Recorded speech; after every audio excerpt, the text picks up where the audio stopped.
الجزء العادة هي أهم الكلمات اللي جت في lesson 3 و lesson 4.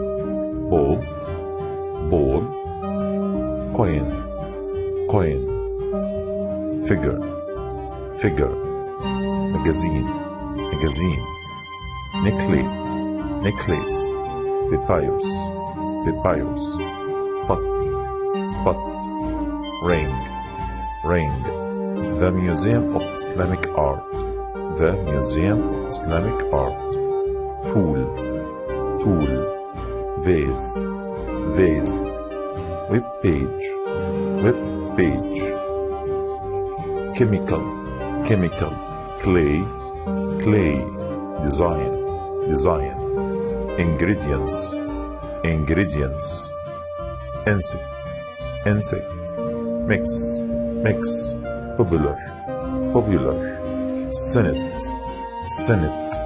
ودي لعبة يا شباب تشبه شطرنج كانت موجودة عند القدماء المصريين وهنوريك صورتها أثناء شرح الوحدة. square square adult adult box box customer customer equipment equipment accept accept model model neck neck opening times opening times price price runner runner station station ticket office ticket office and b foot feet foot feet mosquitoes mosquitoes the river Nile the river Nile wood wood. نروح على أهم حروف الجر اللي كانت في lesson number 4. come from come from زي ما قلت كده I come from Egypt. decide to decide to I decide to travel مثلا. go into keep away keep away look around look around bend around bend around protect from protect from take off with طبعا زي ما قلنا في اليونت اللي فات ما دخلنا ناخد الأزمنة قلنا أهم حاجة عشان نتقن الأزمنة هو حفظ تصريفات الأفعال. cost hold held ring rang draw أهم التعريفات definitions اللي جت عندنا في اليونت.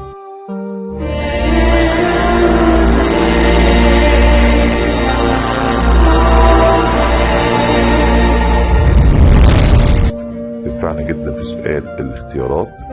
coins تعريف كلمة coins pieces of money قطعة من النقود made of metal مصنوعة من المعدن. figure a model of a person a model of a person سمنا رسم على شكل إنسان أو تمثال فبنسميه figure. mask يعني قناع something people wear to cover or protect their face أشياء أو شيء الناس ترتديه لغطاء أو حماية الوجه.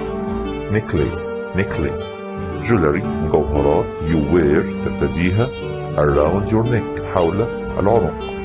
tool أداة a piece of equipment you can use to make or repair things يعني قطعة من الأدوات نستخدمها عشان تصلح أشياء أخرى زي المنشار أو الشاكوش أو المفك وهكذا. vase a pot used for holding flowers إناء يستخدم لوضع فيه الزهور يعني. بعض الملحوظات اللغوية كلمة use ليها عندنا طريقتين في الكتابة. لو جه بعديها to يبقى مصدر لو جه بعديها for يبقى ing قلنا كده we use pens to write أو we use pens for writing نستخدم القلم لكي نكتب أو لأجل الكتابة عموما يعني.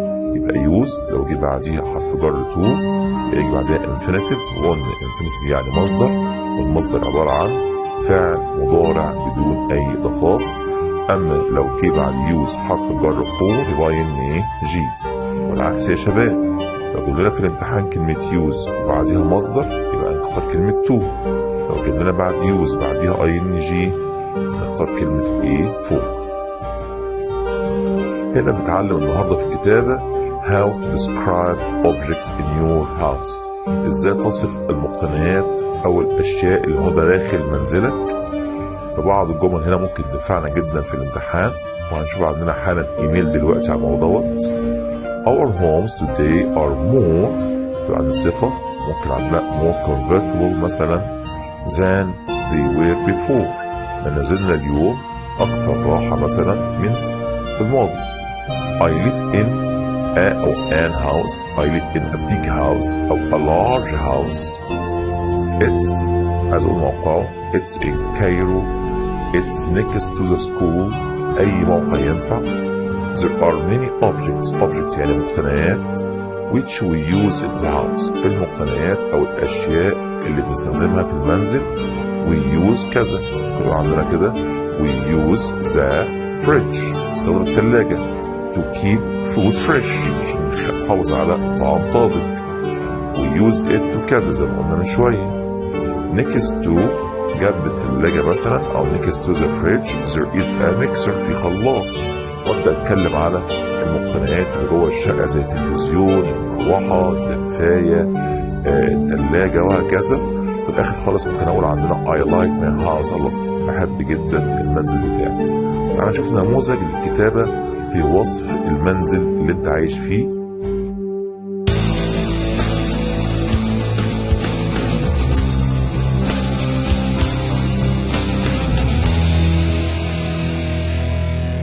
هنا في ايميل من بنت اسمها رضوى الى بنت اسمها فاطمة عن my home المنزل. لا هاي فاطمة how are you I want to tell you about my home.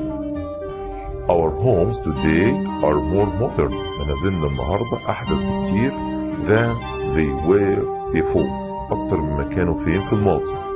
And they will get smarter، وتصبح المنازل ذكية كلها تستخدم بقى الإنترنت والكمبيوتر وهكذا.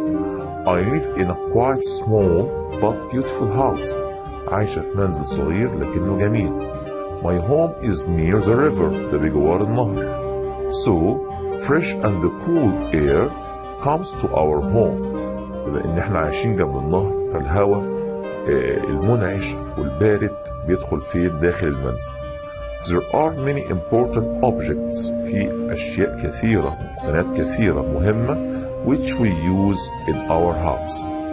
In the center of my bedroom، في منتصف الحجرة there is a large bed، في سرير كبير. Next to the bed، بجوار السرير is a table، منضدة أو ترابيزة with a vase of flowers، فيها زهرية ورد. There is a large wardrobe، في دولاب كبير to the left يسارا of my bed with a computer table، في ترابيزة كمبيوتر.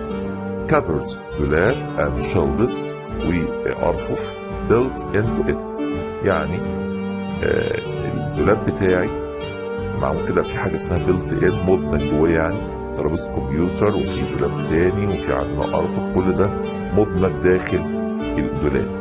The kitchen is a place where there are many objects. المطبخ مكان مليان بأشياء كثيرة. A mixer خلاط is used for mixing food، خلط الطعام. The mixer is made of metal and plastic، مصنوع من المعدن والبلاستيك. A kettle يعني الغلاية is a metal container، يعني عبارة عن حاوية أو علبة من المعدن which is used for boiling water، تستخدم لغلي المياه. I really love my home، أنا بحب جدا منزلنا. في الآخر قلنا write soon، ابعتي بسرعة الرد بروضة. طبعا ده نموذج لكتابة وصف ايه منزلك والاشياء اللي داخله يا شباب، وده هنحتاجه في اخر الدرس بتاع النهارده. هيطلب مننا ايميل زي ده بالظبط.